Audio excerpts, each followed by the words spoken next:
আসসালামু আলাইকুম। যে চাকরি বা জবটাতে জয়েন করা উচিত না সামর্থ্য থাকলে, সেটা হচ্ছে সৈনিক পোস্টের চাকরি। তো সৈনিক পোস্টের চাকরিতে কেন জয়েন করা উচিত না তার একটা ব্যাখ্যা আমার কাছে রয়েছে।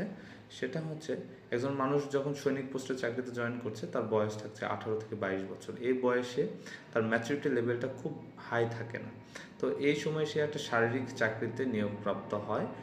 তো 40 বা 45 বছর বয়সে সে রিটায়ার করছে, তখন তার বাচ্চা 9-10, ক্লাস 9-10 বা উচ্চ মাধ্যমিকে পড়াশোনা করে। তো তখন তার কিন্তু খরচটা বেড়ে যায়, তার প্রচুর পরিমাণ টাকার প্রয়োজন হয় বা বাচ্চাদেরকে ইউনিভার্সিটিতে পড়ানোর জন্য। কিন্তু তখন সে কিন্তু অলরেডি রিটায়ার্ড। তো তাকে কী করতে হবে, নতুন একটা কাজের সন্ধান করতে হয়। সরকার থেকে যে টাকাগুলো দেয়, চাকরির শুরুতে মনে হয় যে আমি রিটায়ারমেন্টে গেলে এতগুলো টাকা পাবো, কিন্তু 25 বছর পরে সেই টাকার মানটা আসলে এত থাকে না। তখন সেই টাকা দিয়ে সে নতুন যে বিজনেস বা কাজ স্টার্ট করে, সেটা কিন্তু তার অভিজ্ঞতা থাকবে না, এটাই স্বাভাবিক। কারণ গত 25 বছর বা 20 বছর সে অন্য একটা প্রফেশনের সঙ্গে ছিল। এই সময় এসে তার বিজনেস বা যে কাজে সে ইনভলভ হয়, সেটাতে তার ফেল করার চান্সেস অনেক হাই থাকে।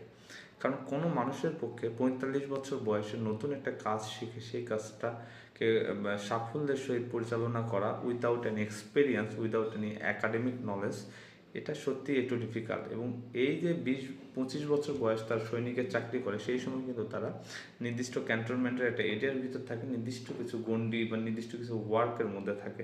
তখন কিন্তু সমাজের অন্যান্য সেক্টর বা অন্যান্য পেশাজীবী মানুষের সাথে তেমন একটা তাদের রিলেশন গড়ে ওঠে না।